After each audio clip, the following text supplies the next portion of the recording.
Hi, my friends. Today I want to present you a new story. Enjoy watching it. 9 years. That's how long I spent eating microwaved noodles and biking to work in the rain, stashing every dollar while my peers chased weekend parties and designer sneakers. I fixed computers, waited tables, and coded late into the night with nothing but cheap coffee and hope. And at the end of all that sacrifice, I stood in front of a modest 3-bedroom home, keys shaking in my hand like they were made of gold. The porch creaked under my steps. Paint peeled along the railing, and the yard was overgrown. But to me, it was perfect. Mine. I turned the key slowly, the lock clicked, and the door creaked open into an empty living room paved in sunlight. No furniture, no curtains, just bare walls and space. I dropped my backpack and whispered aloud, "I made it finally." I didn't expect congratulations. My parents and I weren't close, but I thought they'd at least say good job. They didn't. 2 days later, I got a call from my dad. "We need to talk about the house," he said. I smiled, thinking maybe he wanted to visit. "What about it?" He hesitated, then said flatly, "Your mother and I feel it would be fairer if Heather got it." I laughed. "What? She's struggling. Student loans, rent, she has debts due to her idle lifestyle and nightclub parties, and she has no stable income. She needs a place to live. You're doing fine. You can afford another. She didn't work for this. I did. She's family, Patrick. She deserves it too." I hung up without saying another word. The next day, my mother texted me, "You're being selfish. She's your sister." By the end of the week, a thick envelope was dropped at my mailbox, a lawsuit. My own parents were suing me for $179,000, claiming I owed them for my upbringing. Their demand: hand over the house to Heather and continue paying the mortgage while she lived there. I stood frozen on my porch, court papers in hand, the joy of homeownership crumbling into ash. I spent the entire evening sitting on the floor in the living room in a state of suspension. No furniture, no comfort, just me and 4 empty walls. I wasn't sure if I should cry or scream. But I knew one thing for certain. They'd made a mistake. They thought I'd break. But I'd just opened a door, and I wasn't stepping back through it. I didn't sleep the night the lawsuit came. I just sat on the floor, knees pulled to my chest, rereading the papers by lamplight. The words blurred, but the betrayal burned clear. They're really doing this, I thought. My parents were taking me to court for buying my own house. By morning, I'd made a decision. No lawyer. I couldn't afford one. But I had documents, bank statements, mortgage approvals, tax returns. I'd built this life alone. I'd defend it the same way. The real gut punch came when I found out who was funding their lawsuit: Uncle Joseph, my father's brother, the man who once scolded me for not inviting him to my community college graduation. He'd always made comments, quiet, cutting things like, "You think you're better than the rest of us now." But I never imagined he'd go this far. Worse, Heather wasn't just sitting back. She was gloating. I found her social media posts, pictures of pastel-painted kitchens and Pinterest-inspired living rooms. The caption read, "Can't wait to move in. Grateful to my parents for standing up for what's right #family first." I clenched my phone. It wasn't just lies. It was theft dressed as virtue. Then came the smear campaign. My mother posted on Facebook, "We raised Patrick with love. Now he turns his back on his own blood. Heather deserves stability. A real son would understand." My cousin Laura messaged me, confused. "Are you really refusing to help Heather?" I typed back, "I bought a house with my own money. They're suing me to give it away." She replied only, "Wow." Even Grandma called, "Patrick, your mom says you've become cold." "I haven't changed, Grandma. I just finally said no." She paused. "Then hold your ground." I spent every evening after work building my case. Paper trails, emails, screenshots, but every click of the mouse echoed louder in my chest. This wasn't just legal war, it was personal, and they weren't just my family anymore. They were opponents with my blood in their veins, and I was preparing for the fight of my life.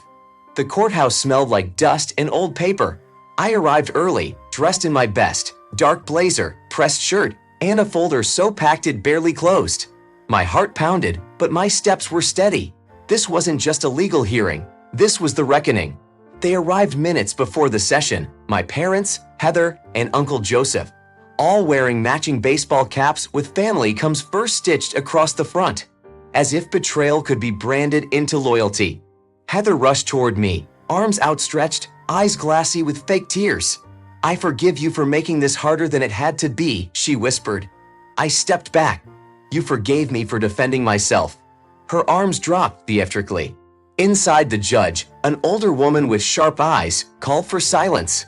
Their lawyer, visibly uneasy, began, "Your Honor, my clients have invested emotionally and financially in the defendant's life. Their daughter Heather is burdened with student debt. He, on the other hand, is thriving." Then came their evidence, receipts for meals I ate as a child, a spreadsheet of clothing costs, jackets, school uniforms, even a toy car from when I was 7. They even cited the cost of my appendix surgery when I was 12. Heather took the stand and declared, "I've struggled to find stability. I'm an artist, a dancer on TikTok. I express myself." The judge raised an eyebrow. "Do you earn income from this expression?" "I'm building a brand," she replied, smiling sweetly. "Growth takes time." My turn. I stood, handed over my folder. Proof of savings, mortgage payments, pay stubs, and a deed in my name alone. The judge skimmed through, then looked at me. "Mr. Taylor," she said firmly, "this case has no legal merit whatsoever." A pause. She turned to my family. "You want a working adult to surrender his home and fund the lifestyle of someone with no income, no plan, and no legal claim. Shameful." Gavel down. Case dismissed. But as I left the courtroom, Heather's voice echoed behind me. "You haven't seen the last of us." I believed her. The war wasn't over. It had only changed shape. At first, it was quiet. No texts, no calls. Just the hum of silence hanging heavy over my house like smoke before a fire. Then came the scratching. One night, just past midnight, my motion sensor lights snapped on. I checked the camera feed from my phone. There was Heather, hood up, pacing nervously beside my car. She hovered, glanced around, then scurried away. The next night, Uncle Joseph crept up my driveway, holding a can of red spray paint. The light hit him mid-step. He flinched and bolted like a rat caught in daylight. I filed police reports, submitted the footage, and installed new cameras, front, back, even inside the garage. I changed the locks. I slept with a crowbar under the bed, one hand always near my phone. That house, once a symbol of pride, now pulsed like a battlefield bunker. I started checking windows twice before bed. Every creak of the floorboard or passing car made my heart jump.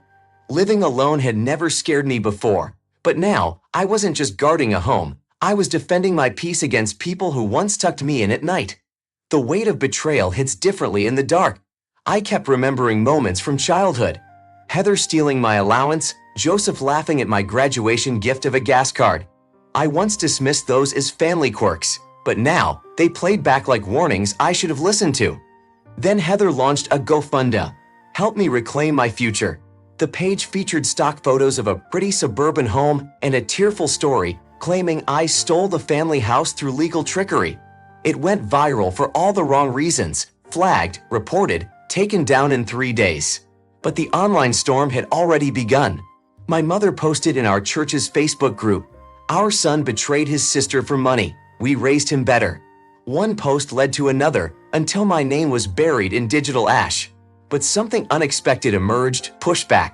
My cousin Danielle commented under a thread, "You paid for Heather's tuition. I worked nights to pay for my textbooks. Don't talk to me about fairness." Others followed. Secrets spilled.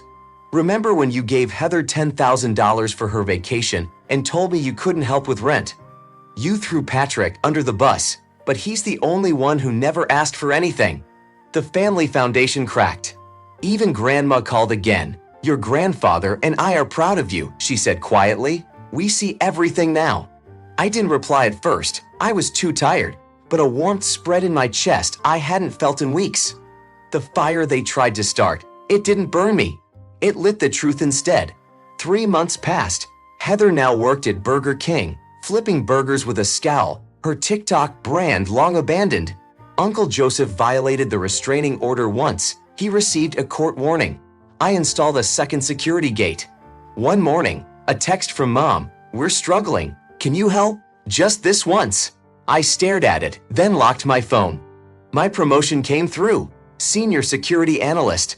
I bought 2 guard dogs, Titan and Luna, who now guarded my peace like soldiers. My grandmother visited every Sunday. We played cards. We laughed. You're the only one who built something real, she said. Letters arrived, one from Dad. When will you forgive us? Another from Heather. We were family once. I never replied. I didn't need revenge. I didn't need apologies. I had my home, my dogs, my silence, and finally, myself. On quiet nights, I'd sit on the porch, a mug of coffee in hand, watching the wind stir the trees. The house stood tall behind me, and no one would ever take it again. Friends, what do you think of this story? Write your opinion in the comments. Would you like more stories? Don't forget to subscribe and hit the bell button so you don't miss any videos. See you tomorrow.